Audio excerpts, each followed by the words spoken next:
대부분의 사람들은 이 자신이 의지하는 대상들이 다 있습니다. 그렇다면 여러분의 의지 대상은 누구입니까?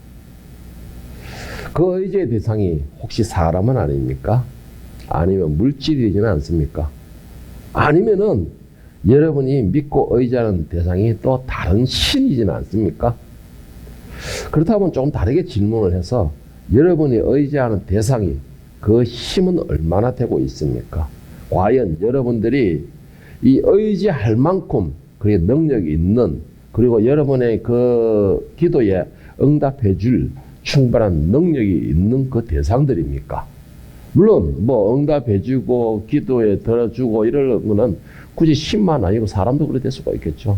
그런데 과연 제가 질문하는 것은 여러분의 그 모든 것을 들어줄 만한 능력이 되는 그 대상이냐라는 것입니다. 이스라엘 백성들을 가만히 생각해 보면은, 저는 아무리 생각해 봐도 그래요. 이 유대인들이 이 전 세계 인류 중에서 머리가 제일 똑똑하다 그러죠. 제일 똑똑하다 그러는데 성경을 가만히 돌아보면은 제가 이렇게 내린 결론은 그래요. 이스라엘 백성들이 그렇게 지혜로운 사람은 아니었다라는 저는 그런 결론이 자꾸 나와요. 아무리 생각해도.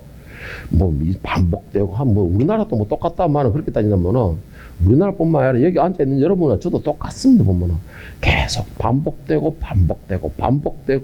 그러고 와가지고 엎드려서 주야 주여 하기도 하고 또 어떤 사람은 주야 내가 밉습니까 이 예쁜데라고 그런 호소도 나오기도 하고, 이런 거 보면은 뭐 이스라엘 백성 보면 우리도 똑같은 게 보면 그 똑같은 거네. 이 성경사로 볼 때는 그리 지혜로운 사람은 아니었지 않나라는 그런 생각이 듭니다. 그 이사야 선지자가 사역하던 시기는 이스라엘의 죄악이 진짜 심각한 정도였습니다. 이사야 선지자가 사역할 때 당시에는 이 예레미야가 막 예언을 하고 있을 때였고 그럴 때였는데, 이 이스라엘 백성이 그래 유대 나라가 이 바벨론의 침략 직전에 있는 그 상황입니다. 그러니까 지금 말해서 죄가 그냥 만연할 정도로 아주 다방면으로 심각한 상태가 바로 지금 이 시기였습니다. 지금 이스라엘이 백성들의 죄악도 심각했지만 더 심각한 사람들은 누구냐면 바로 이 종교 지도자들이었습니다. 정치하는 이 하여튼 지도자들이 일종의 지도자들의 이 부패와 또 그들이 생기는 우상과 도덕성, 막 하다못해 모든 것이 다방면으로 아주 다양하게 아주 골고루 하나님의 속을 썩이는 그 시기가 바로 이 시기였습니다. 지금 그 시기가 바로 이 시기였습니다. 그래서 결론은 어떻게 했냐? 하나님의 결국은 진노를 얻게 됩니다. 그리고는 책망을 얻게 된다라는 것이죠. 그 중에서 가장 심각한 것, 지도자들이나 이런 뭐 백성들이나 모두 모든 것이 다 정치적이나 도덕적으로 심각한 것도 있었지만 그 중에서 가장 심각한 것은 뭐냐 하면은 바로 하나님을 버리는 것이었습니다. 하나님의 말씀을 버리는 것이고, 여러분 진짜 죄악 중에서도 여러 가지 죄가 많이 있죠. 많이 있는데 그 중에서 가장 심각한 죄는요, 하나님의 말씀을 버리는 겁니다. 하나님을 버리는 것이에요. 내가 사람이 연약하기 때문에 나는 어쩔 수 없이 사람이 죄를 짓게 돼요. 그러나 그 과정에서도 하나님의 말씀을 붙들고 예수 그리스도의 십자가를 붙들고 그 은혜를 믿는다면 그나마 그 사람에게는 희망이 있습니다. 기회가 있어요. 그런데 하나님의 말씀을 버리고 하나님을 버린다는 건 그 기회조차도 버리는 것과 똑같은 것입니다. 그래서 죄 중에서 가장 심각하다라고 한다면 첫째는 하나님을 버리는 행위예요. 그리고 말씀도 버리는 것이다라는 거죠. 이들은 하나님의 말씀을 전하는 것에 대하여서 하나님 말씀을 듣기는커녕 그 말씀을 진리의 말씀을 전하는 선지자나 선견자들에게 향해서 많은 핍박을 행하기도 하고 때로는 그들을 향하여서 무력을 행하기도 하고 위협을 가하기도 하고 때로는 목숨까지도 빼앗는 아주 잔인한 그 시대가 바로 지금 시대였습니다. 그러니까 이거는 하나님의 진노를 얻으려고 아주 용을 쓰는, 한마디로 그렇게 평가할 수 있는 상황이 지금 이 시대였습니다. 그런데 지금 현재 가만히 생각해 보면은 오늘 현대 우리 교회가 지금 그 상황이에요. 지금 이제 현대 오늘 우리 교회가 어떻게 하면 하나님의 진노를 한번 강하게 받아볼까 하는 그렇게 용을 쓴다고 할 정도로 지금 우리 교회가 지금 엉망입니다. 지금 엉망이에요. 제가 이 연집사님을 통해서 분당에 어느 그것도 좀 대형 중급 이상 교회 되는 교회에 이 뉴스를 한번 들었어요. 그래서 내가 인터넷 한번 찾아봤습니다. 찾아봤더니 실제로 거기 있더라고 보니까. 있는데 뭐냐니까 이 기존에 있던 목사님이 사임을 하고 다른 목사님을 오는데 기존에 있던 목사님과 그 무리들이 모여가지고 이 목사님하고 이 서로가 싸움이 붙어본 거예요. 그 담임 목사를 해가지고. 그 싸움이 붙었는데 이게 그날 하던 싸움이 붙은 것이 얼마나 치열했으면 이 부상자도 많이 생길 정도로 아주 치열했다고 하는 거예요. 싸움이. 교회 안에서. 그런데 그것이 그날만 있었던 게 아니고 그 이전에도 수시로 경찰들을 112로 신고가 접수가 됐던 교회가 바로 그 교회랍니다. 여러분 어떻게 생각합니까? 교회가 이게 교회입니까? 그 교회예요 그게? 정치판에서도 경찰들 난입해가고 사지는 않아요. 정치판에서도. 그런데 교회가 하나님의 성전이라고 하는 교회에서 세상에 무리가 들어가고 그때 그래가지고 경찰들 수백 명이 수십 명인가? 하여튼 수십 명인가 수백 명이 동원이 됐대요. 처음에 출동했던 경찰들이 이게 싸움이 분란이 심각하니까 자기들만 안 되니까 지원을 요청해가지고 전투경찰이 투입이 된 것입니다. 교회가 지금 하나님의 말씀을 버려버리니까 결국 어떻게 되냐? 내분이 일어나는 거예요. 죄악이 만연해지고 그러니까 교회가 사유물이 되어버리는 것입니다. 그러니까 하나님의 말씀은 없는 거죠. 거기서 하나님 말씀은 없는 거예요. 그래 되니까는 하나님의 종이라고 하는 목사들도 똑같아지고 그 목사들 알기도 우습게 되는 거고 싸움만 안 일어나고 있었을 뿐이지 이 지역도 똑같습니다. 여러분 이 지역도 똑같아요. 목사님들이 와가지고 이 교회에 와가지고 제대로 목회를 하는 목사님이 거기 드물답니다. 드물어요. 목사님들이 목회 그 사역지의 목숨이 간당간당 한답니다, 항상. 그러니까 말씀을 제대로 전할 수가 없대요.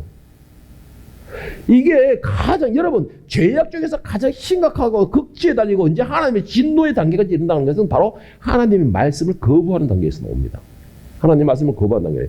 지금 이사야 선지자가 사역하던 이 시대가 지금 똑같아요. 제가 지금 방금 말씀드린 그 시대에 있는 거예요. 지금. 그거랑 똑같아요. 이사야 30장 9절 11절에 보면 대저 이는 패역한 백성이요 거짓말하는 자식들이요 여호와의 법을 듣기 싫어하는 자식들이라.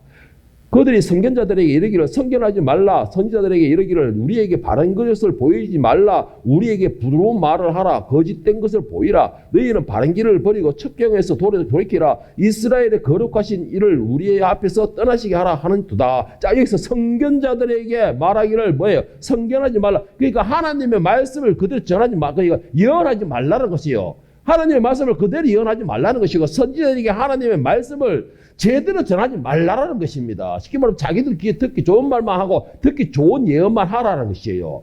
이게 하나님의 말씀을 버리는 행위인 것이에요. 이게 그래서 하나님의 말씀을 전하지 말라 그러면서 위협을 하고 있고 그리고 또 한 가지 제대로 말씀을 전하면 우리들 떠나라. 니 맘대로 가라. 이런 식으로 또 위협을 하고 있는 것이에요. 제가 이 말씀을 준비하면서 요 근래 와서 제가 참 심각하게 지금 자존감 떨어져 가면서 야 이거 내가 계속 목회를 해야 되나 말아야 되나 그런 심각한 지금까지 생각하고 있었던 가운데 이 말씀을 준비했는데 결국은 이 말씀을 준비하다 보니까 하나님의 말씀을 제대로 전하니까 하나님의 말씀을 하나님 말씀대로 전하니까 왔던 사람들이 듣기 싫어서 다 가버리는 거예요. 듣기 싫어서 가는 거예요. 그러면서 뭔가가 좀 위안을 삼기도 했었습니다. 제가 지금 상황에서. 솔직히 위안이 되기도 했었어요. 이 말씀을 보면서 저는 말씀을 준비하면서 사람을 그러니까 말씀을 읽는 거예요. 내가 하나님을 기쁘게 하라 사람을 기쁘게 하라라고 했어요.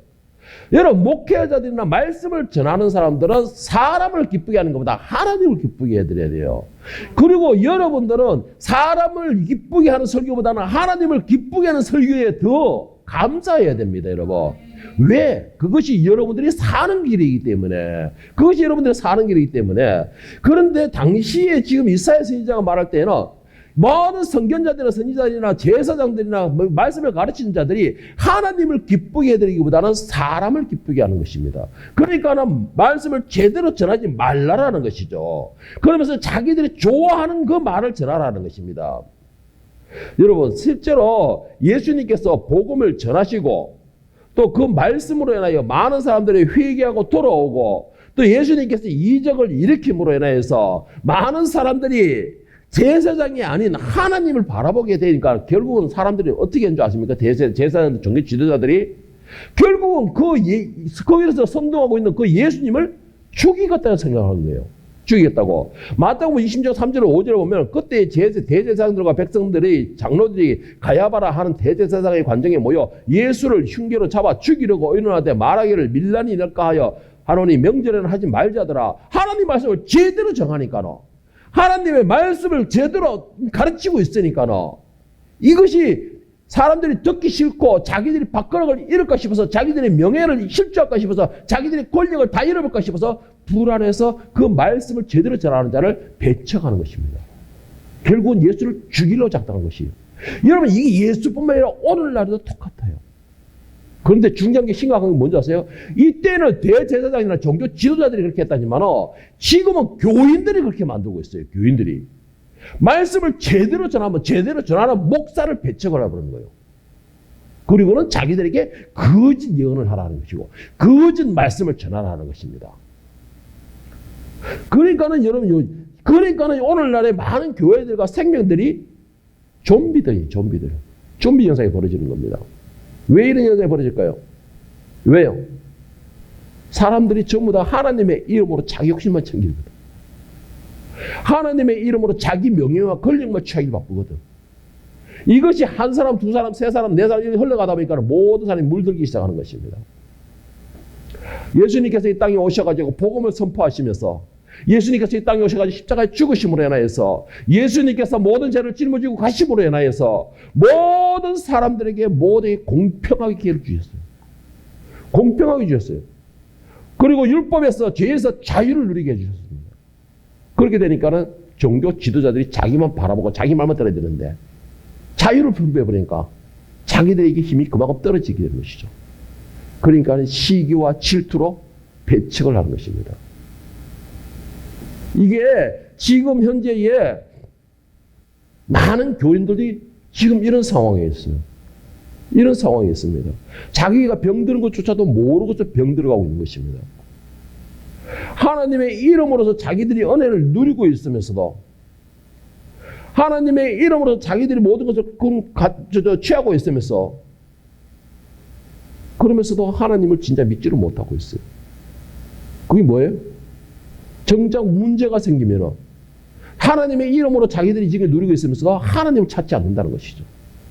정작 문제가 생기게 되면 하나님보다는 내가 세상을 더 의지하게 되는 것이고 내 힘을 더 따라가게 되는 것이고 내가 보이는 것에 더 쫓아가게 되고 이게 지금 현실입니다. 그리고 당시 종교 지도자들의 모습이었다는 것이죠. 이 모든 모습에서 진짜 회개하고 깨닫고 돌이켜야 될 사람들이 누구냐? 바로 앞에 가는 사람들이라는 것입니다. 먼저 선 사람들이라는 것이에요. 이 사람들이 먼저 바로 깨어져야 되는 것이에요. 바로 세워져야 되는 것입니다. 오늘 이스라엘의 가장 큰 문제가 무엇이냐? 바로 하나님의 말씀을 버렸다라는 것입니다. 그들이 하나님의 은혜로서 애굽에서 나와가지고 지금까지 자기 땅에서 평안을 누리고 있으면서 은혜를 누리고 있으면서 문제가 생기니까는 그 하나님, 여기까지 인도하신 그 하나님을 찾는 것이 아니고 자기들 눈에 보이는 애굽을 의지하게 되고 다른 나라를 의지하게 되고 힘을 의지하게 되고 그리고 그들에게 가가지고 비굴하게 무릎을 꿇고서 도움을 요청하는 것입니다. 그런데 문제가 뭔지 아세요? 여러분 이거 잘 기억하셔야 됩니다. 여러분들이 지금 여기까지 온 것은 하나님 은혜인 걸 믿으십니까? 믿으신다면 그 하나님을 의지하시길 축복합니다. 그런데 우리가 여기까지 올 때 하나님의 은혜를 여기까지 와라놓고 지금 문제가 생기니까는 내가 하나님을 찾는 게 아니고 내 능력을 발휘하게 되고 내 주변에 있는 힘을 더 찾게 되고 나에게 능력이 얼마나 되느냐를 먼저 계산하거든요. 그런 상황이에요. 그러니까 그런 문제가 되니까 그렇게 내가 하나님을 뒤에 차후에 남겨놓고 있으니까 그 결과는 어떻게 되는지 아세요? 하나님께서 나의 의지 대상을 무너뜨리게 돼요. 내가 의지하는 그 대상을 무너뜨리게 됩니다.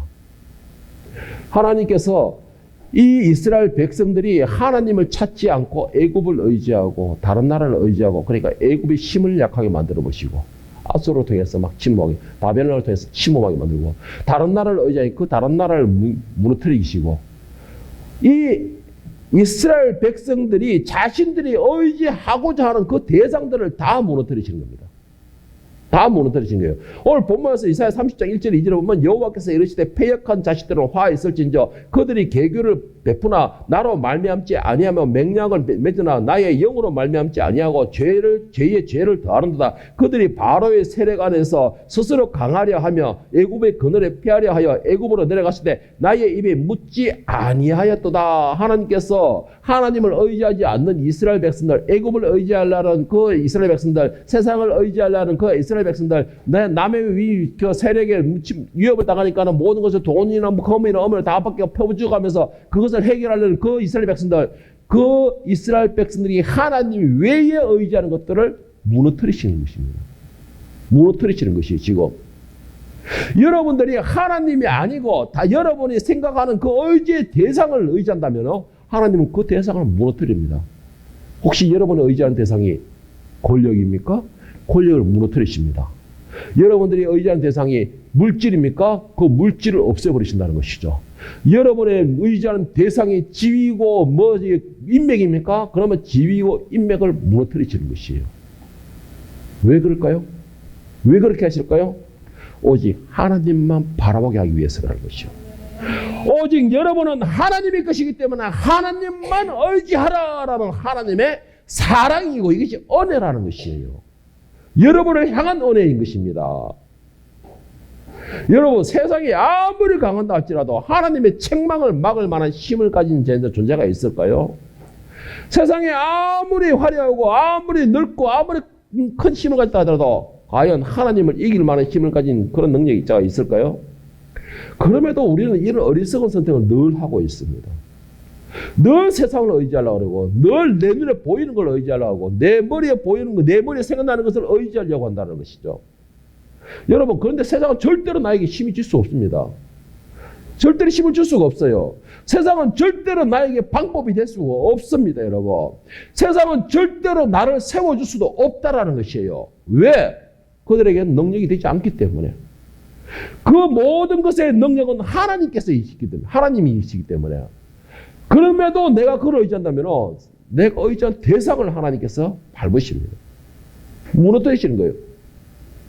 그러면 여러분들 어떻게 하겠어요? 더 낭망하겠죠?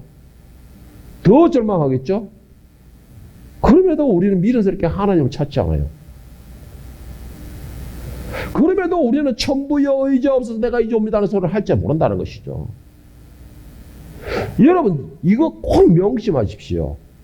어떤 경우에서도 여러분들 하나님 앞에 무릎 꿇어야 돼요. 여러분의 유일하게 도움이 될 수 있는 능력 되시는 분이 하나님밖에 계시지 않기 때문에. 오늘 여기까지, 그 증거가 뭐냐면 오늘 여기까지 여러분을 인도하셨고 오늘 이 자리에 여러분을 있게 하신 분이잖아요. 그거 이상 더 이상 뭔 증거가 필요하겠습니까? 그런데도 우리는 그 이상이 대상이 됐어요. 미련을 못 버리고 있어요. 미련을 못 버리고 있어요. 이사야 30장 3절 7절을 보면 같이 한번 보겠습니다. 그러므로 바로의 세력이 너희의 수치가 되며 애굽의 그늘의 피함이 너희의 수욕이 될 것이다. 보세요. 이스라엘이 이 애굽을 의지하니까 애굽이 뭐라 했어요? 수치가 되고 그리고 수욕이 될 것이라잖아요. 자, 5절부터 보면 그들이 다 자기를 유익하게 하지 못하는 민족으로 말미암아 수치를 당하라니 그 민족이 돕지 못하며 유익하기도 못하고 수치가 되게 하며 수욕이 되게 할 뿐이니라. 내게 짐승들에 관한 경고라. 사신들이 그들의 재물을 어린 나귀의 등에 싣고 그들의 보물을 낙타 안장에 얹고 암사자와 수사자와 독사와 및 날아다니는 불뱀이 나오는 위험하고 공간 땅을 지나 자기에게 무익한 민족에게로 갔으니 애굽의 도움은 헛되고 무익하니라. 그러므로 내가 애굽을 가만히 앉으라비라 일컬으니라. 자, 여기서 보면은 6절에 네겝 짐승들에 관함이라 했는데 네겝 짐승들이 누구냐면은 지금 현재 보면 유다 지파와 그리고 단 지파인가 그게 유다 지파 하여튼 그 유다 지파가 있는 산악지대 그 헤브론 산지 근처 그 주변에 있는 그 지파들을 말하고 있는 거예요. 그러니까 이 네개 짐승들이 가는 경우라 그들이 재물을 어린 낙에 싣고 그들이 보물을 낙타 낙에 싣고 어떻게 한다는 거예요? 많은 위협과 동물들과 하여튼 나를 위협하는 모든 것을 그런 위험을 무릅쓰고서라도 어떻게 한다는 겁니까? 애굽으로 간다는 거예요. 애굽으로 간다는 거예요. 왜 애굽으로 간다는 거예요? 도움을 요청하러 간다는 겁니다. 도움을 요청하러. 많은 위협과 목숨의 위협과 물질의 모든 걸 다 버려가면서도 그런 위협을 감수하면서도 내가 세상을 의지한다는 거예요. 하나님은 가만히 그거 앉아서 하나요 여호와여 여호와여 이름만 불러도 하나님은 대답을 해주신다 그러셨는데 우리는 그런 위협과 보세요. 어떻게 되세요? 암사자와 숫사자와 독사와 날아다니는 불뱀이 나오는 위험하고 공간 땅을 지나 우리가 그렇게 어리석은 것이 그렇게 어리석다는 것입니다. 응? 그러니까 하나님께서 어떻게 해요? 너가 위협하고 어리석은 짓을 하니까는 5절에 다 자기가 유익하지 못하는 민족에게로 말미암아 수치를 당하니 그 민족들이 돕지 못하고 유익하기도 못하고 수치를 당하게 하며 수역이 되게 할 뿐이라니 하나님 막으시는 거예요. 왜 막으시냐? 나를 위해서 막으시는 겁니다. 하나님께서. 나를 위해서 막으시는 거예요. 애굽에 대보면 헛되고 무익하다는 것을 여러분에게 깨닫게 하기 위하여서 깨닫기 위해서 그런 거예요. 제발 부탁합니다, 여러분. 여러분의 지식을 의지하지 마십시오. 문제가 생깁니까? 여러분의 지혜를 의지하지 마세요. 제발 부탁합니다. 아무리 작은 것이라도 나에게 모든 기쁜 일이든 슬픈 일이든 좋은 일이든 나쁜 일이든 문제가 있든 없든 하나님께 모든 것을 의뢰해보세요. 하나님께. 모든 계획은 내가 세우나 그 계획을 이루시는 분 누구다? 하나님이시라 했잖아요. 하나님. 우리 하나님은 나의 작은 심령조차 어떻게 한다 했어요? 들으신다 그랬잖아요. 들으신다 그랬잖아요. 왜 우리는 그런 믿음을 갖지를 못하고 있죠? 꼭 문제만 생겨야지만이 아버지 내가 어째요? 아버지 내가 왜 이렇게 문제가 생겼어요? 아버지 그래 이제 왔나? 그러고 나니까 문제 해결해 줄까? 그래 해결하니까 아무 일이 없거든. 이제는 편안하거든. 그러니까 하나님은 저 뒤에 나오니까 하나님 그래 니는 문제 있을 때만 나 찾아. 그럼 또 문제. 그러니까 또 와서 아버지 그래 왔나? 그래 아이고 내가 기다렸다 해결해 주니까 또 뒷정이라. 그럼 또 안 찾아? 그럼 또 문제. 여러분 평생에 문제 속에 살 겁니까? 평생에 문제 속에 살 거예요? 문제 없이 살고 싶으면 문제 없을 때 하나님을 찾으세요. 문제 속에서 하나님을 찾으니까 문제만 나오잖아요. 왜? 하나님은 우리와 함께 하기를 원하시니까. 하나님은 우리와 함께 호흡하기를 원하시니까. 그런데 우리가 찾지 않으니까 우리가 호흡하는 거 보니까 문제 있을 때만 하나님 찾고 그나마 그 문제 있을 때 하나님 찾는 것도 다행이에요. 이스라엘 백성들을 비롯해 이들은 문제가 있어도 하나님 찾지 않았잖아요. 어? 여러분 왜 문제가 생깁니까? 나를 돌아보세요. 제발. 내가 얼마나 하나님 찾았지?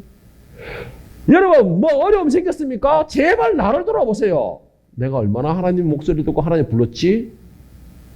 내가 하나님을 안 부르니까 문제를 주는 거예요. 하나님 찾게 하기 위해서.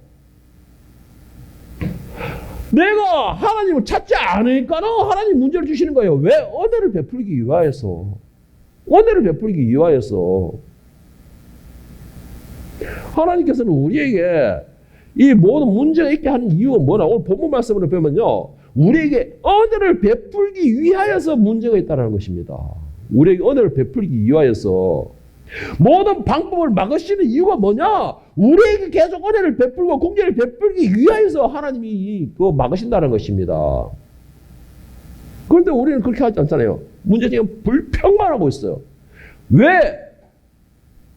그러면 하나님 뭐랍니까? 뭐? 하나님 왜요? 이러는데 뭐? 여러분 부끄럽잖아. 부끄럽잖아요. 오늘 본문 말씀 다시 한번 보세요. 18절 19절 다시 한번 보겠습니다. 그러나 여호와께서 기다리시나니 이는 너희에게 은혜를 베풀려 하심이요 일어나시리니 이는 너희를 긍휼히 여기려 하심이라. 대저 여호와는 정의의 하나님이시라.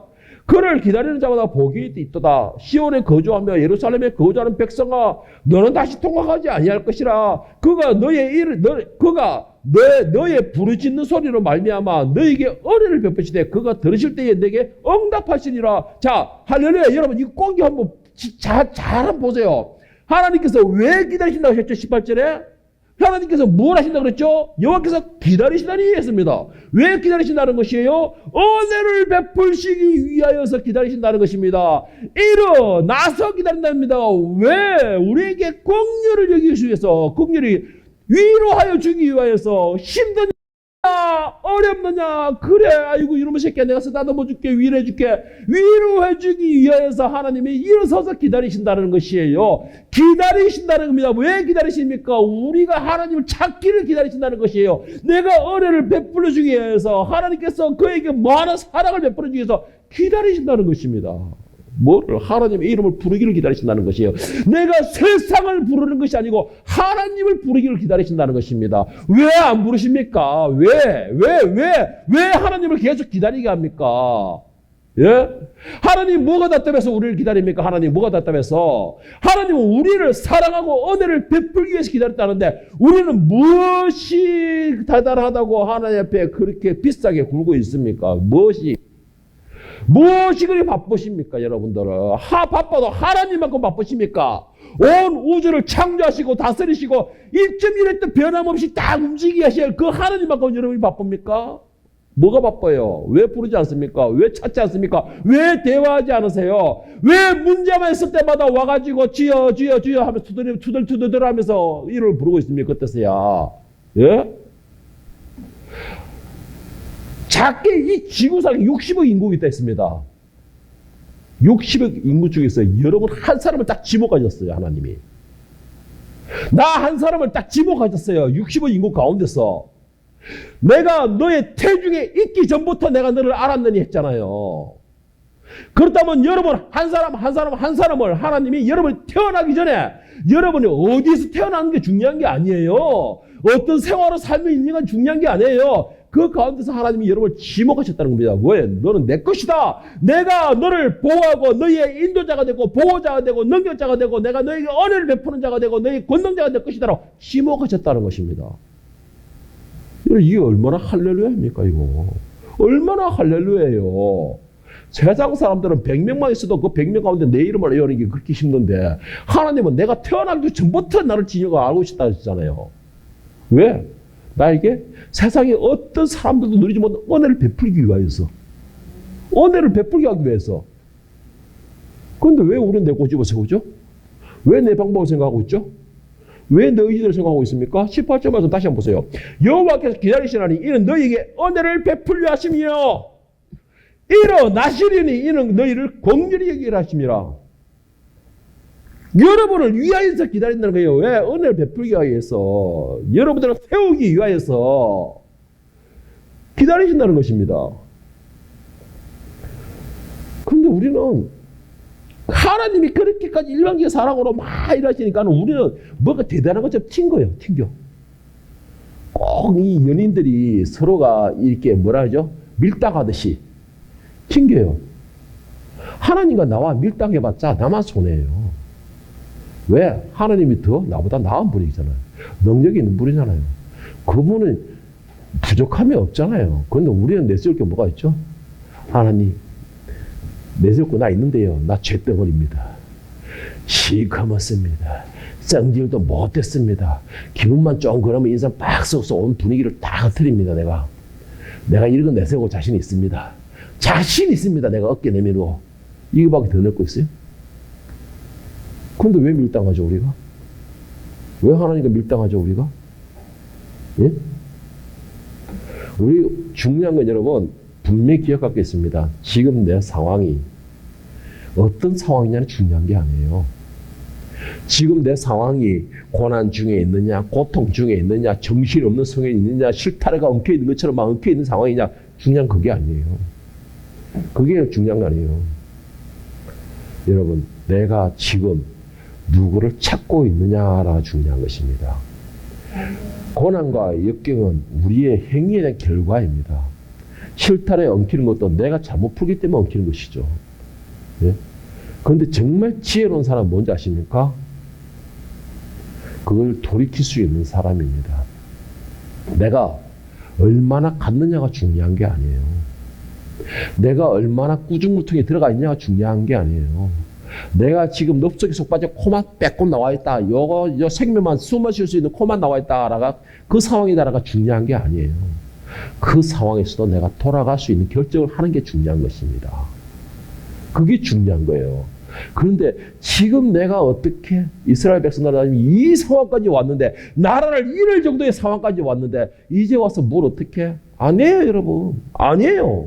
호세아 6장 1절 3절을 보면은 이 호세아 신자가 이렇게 우리에게 권면합니다. 오라, 우리가 여호와께로 돌아가자. 여호와께서 우리를 찢으셨으나 도로 낫게 하실 것이요, 우리를 치셨으나 싸매어 주실 것입니다. 여호와께서 이틀 후에 우리를 살리시며 셋째 날에 우리를 일으키시리니 우리가 그의 앞에 살리라. 그러므로 우리가 여호와를 알자. 힘써 여호와를 알자. 그의 나타내심을 새벽빛같이 어김없나니 비와 같이 땅을 적시는 늦은 비와 같이 우리에게 임하시리라. 자, 우리 상황이 어떤 게 중요한 거 아니에요. 지금 땅이 막 갈라져가지고 막 비쩍비쩍해도 그게 중요한 게 아니라는 것이요. 그때는 찾아도 땅에 늦은 비가 내려도 비가 내리면 그 땅을 적시는 것입니다. 중요한 거는 뭐예요? 우리가 여호와께로 돌아가느냐가 중요한 것입니다. 네? 우리의 죄로 인하여서 비록 우리의 삶이 찢어지는 그런 상황이 됐다 하더라도, 우리의 잘못된 선택길로 인해 이리 처박혀가 온축에 상처가 났는 상황이 있더라도 중요한 것은 그게 아니에요. 우리가 하나님 앞에 찾아가면 되는 거예요. 하나님의 이름을 부르면 되는 거예요. 그래서 호세아서는 뭐라고 했습니까? 우리를 치셨으나 싸매어 주실 것입니다. 죽이시는 것도 하나님이시요, 살리시는 것도 하나님이시고, 병을 주시는 분도 하나님이시요, 그 병을 낫게 하시는 분도 하나님이시라는 겁니다. 모든 시작과 끝은 하나님이라는 것이에요. 그래서 하나님께서 말씀하시는 게 뭐예요? 너의 상황이 어떠냐? 이게 중요한 게 아니고 내가 지금 너를 기다리고 있다. 뭐라로? 너에게 은혜를 베풀려고, 너를 다시 세우려고, 너를 다시 영원하게 하기 위하여서 내가 기다리고 있다라는 것입니다. 그러면 뭐예요? 우리 지금 있는 데서 엎드리면 돼요. 거기서 엎드리면 돼요.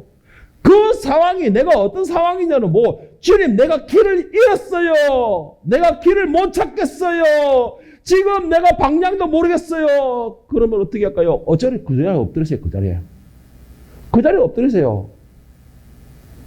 그러면 내가 길을 잃었더라도, 어둠 속에 방황하더라도 그 자리에 엎드리면 하나님이 그 길의 빛을 보여주신다는 것입니다. 빛을 열어주신다는 것이에요. 그리고 다시 우리에게 다시 하나님의 그 품 안에, 영화로운 품 안에, 은혜로운 품 안에 그 길로 인도하신다는 것입니다.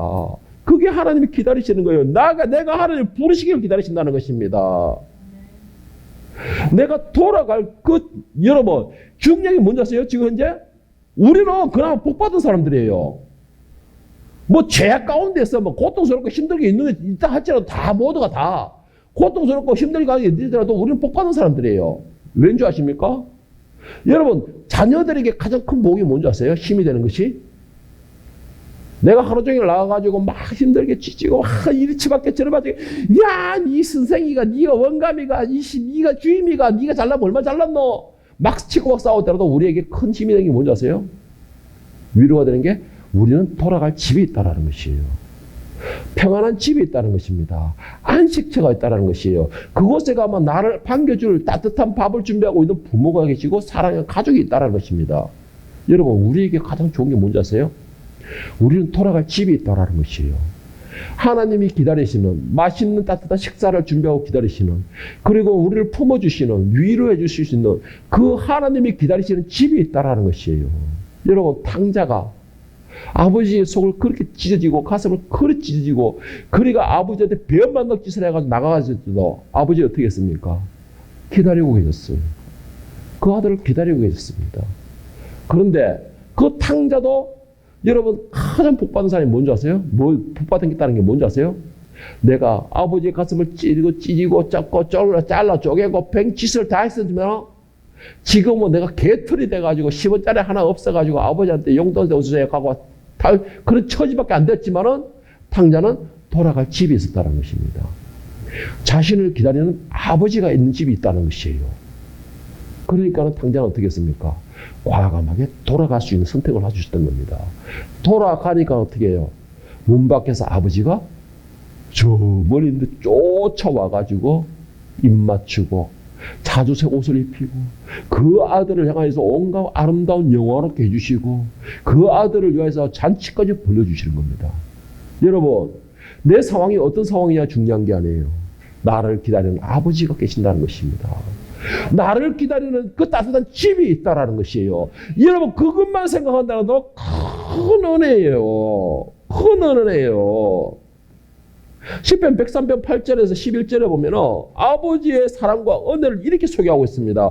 여호와는 국률이 많으시고 은혜로우시며 노하기를 더디하시고 인자하심이 풍부하시도다. 자주 경책하지 아니하시며 노를 영원히 품지 아니하시로다. 우리의 죄를 따라 우리를 처벌하지는 아니하시며 우리의 죄악을 따라 우리에게 그대로 갚지는 아니하셨으니 이는 하늘이 땅에서 높은 같이 그를 경외하는 자에게 그의 인자하심이 크시로다.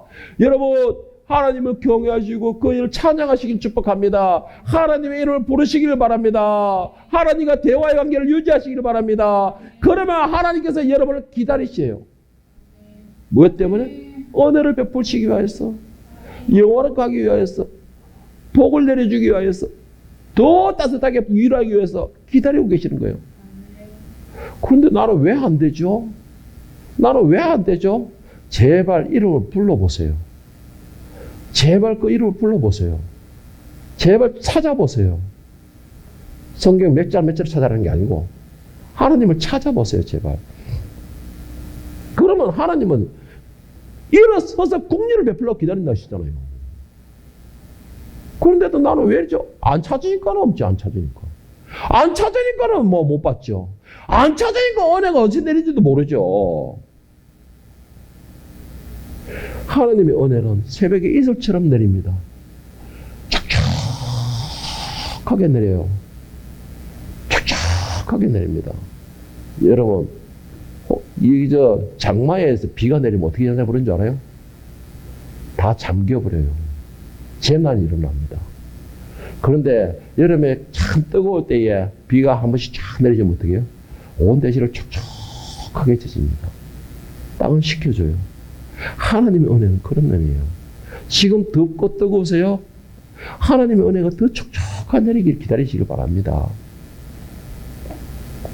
은혜와 긍휼과 자비하심을 잊기를 원하십니까? 그럼 아버지신 하나님을 부르시기를 축복합니다. 하나님께서는 지금도 우리를 기다리신다는 사실을 기억하시기를 바랍니다. 하나님께서 우리에게 자주색 옷을 입히고 아들로서의 품위를 세우시고 은혜와 긍휼을 베풀기 위하여서 오늘도 여러분과 저를 기다리신다는 걸 기억하시고 그 준비하신 은혜와 긍휼을 내 것으로 취할 수 있는 복된 여러분들이 되시기를 예수님의 이름으로 간절히 축원합니다.